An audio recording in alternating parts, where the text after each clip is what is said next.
আপনারা আপনারা অনেকেই জানেন, আপনারা পাসপোর্ট সম্বন্ধে অনেকে অনেক কথাও লিখে থাকেন।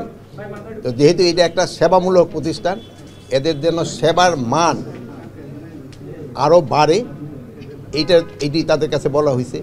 তা আপনারা জানেন যে হ্যাঁ, এই প্রতিষ্ঠানে আগে যে পরিমাণ দুর্নীতি হতো, এই দিদি আসার পরে অনেকটা কমছে, বাট এইটারে আরও কমে আনতে হবে। এখনও কিন্তু পাসপোর্টের লোকজনে পেতে অনেক সময় অনেকটা হেসেল পোহাইতে হয়। এটার কীভাবে আরও কমায় আনন যায়, এই ব্যাপারেই কিন্তু এখানে আলাপ হয়েছে। ডিজিটে বলা হয়েছে উনি তো চেষ্টা করতেছে, বাট উনি তো জিরো লেভেলে এখন পর্যন্ত আনতে পারেনি। এখানে ধরনের যে আনসার আছে তারা অনেক সময় হয়। তারপরে আমাদের ধরেন যে এই যে জেলা পর্যায়ে যেইগুলি অফিস রয়ে গেছে, ওখানেও কিন্তু লোকজনের পাসপোর্ট পাইতে অনেক সময় সমস্যা আর প্লাস আমাদের একটা ওই যে এমআরপি পাসপোর্টের যে একটা সমস্যা ছিল, এটা ইনফ্যাক্ট এই পাসপোর্ট ডিপার্টমেন্টের জন্য হয় নাই, এটা হচ্ছে অন্য একটা কারণে। এটা যদি আপনারা অনুসন্ধান করেন বাইর করতে পারবেন। এটা আগের সরকারের একটা সমস্যা, ওইটা একঘাড়া এসে চাপ ছিল, কিন্তু এই সমস্যাটাও সমাধান হয়ে গেছে। আর এখন আমরা বলছি যে এই 31শে ডিসেম্বর এই বছরের ভিতরে সব আমরা ইলেকট্রনিক পাসপোর্টের ভিতরে যাব, এমআরপি আর থাকবে না। অনেক ক্ষেত্রে দেখা যায় যে হচ্ছে ভুয়া পাসপোর্ট তৈরি করার প্রবণতা এখনো আছে, দালালদের মাধ্যমে পাসপোর্ট তৈরি করা হয়।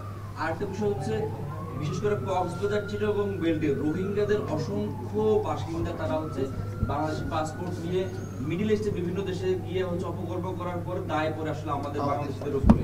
এটি আপনি নিশ্চয়ই জানেন, এটি নিয়ে কি ব্যবস্থা নিচ্ছেন? শোনেন, এক সময় চিন্তা করছিলাম যে ইডেই উঠাই দিব, ওই যে পুলিশ ভেরিফিকেশন শুধু আমরা কার্ডের উপরেই দিব, যেহেতু পুলিশ ভেরিফিকেশনের ক্ষেত্রেও কিন্তু জনগণে একটু ইসে থাকে, কি বলে হ্যারাসমেন্ট হয়, যে পাইতে দেরি হয়, এই হয় সেই হয়, প্লাস পুলিশের সংখ্যা অনেক সময় কম। বাট এই যে রোহিঙ্গার যে সমস্যাটা বললেন, এই জন্য কিন্তু এইটা জিনিসটা উঠানো যাচ্ছে না। বাট এইটা আগে যেই পরিমাণ ছিল এখন কিন্তু ওইটা নাই। এই ঘটনাগুলি ঘটে গেছে কিন্তু আমাদের এবং এই ডিজি বা এদের আসার আগেই। বাট এটার আস্তে আস্তে এখন যে সময় আমরা নতুনভাবে ইস্যু করতে যাচ্ছি, আবার তা গোটা টেনিউর শেষ হয়ে যাচ্ছে, সেই সময় দেওয়ার সময় আমরা এই জিনিসটা চেক করে দিচ্ছি। পুলিশ ভেরিফিকেশন থাকছে, তাহলে পুলিশ ভেরিফিকেশন থাকছে কি থাকছে না এর ব্যাপারে আমি এখনও বলতে পারবো না।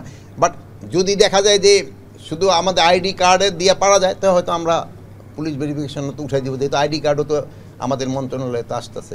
আর প্লাস আমাদের ধরেন পুলিশ রিফর্ম কমিশনের তাদের একটা রিকমেন্ডেশন যদি থাকে, সেই সময় অন্য কথা।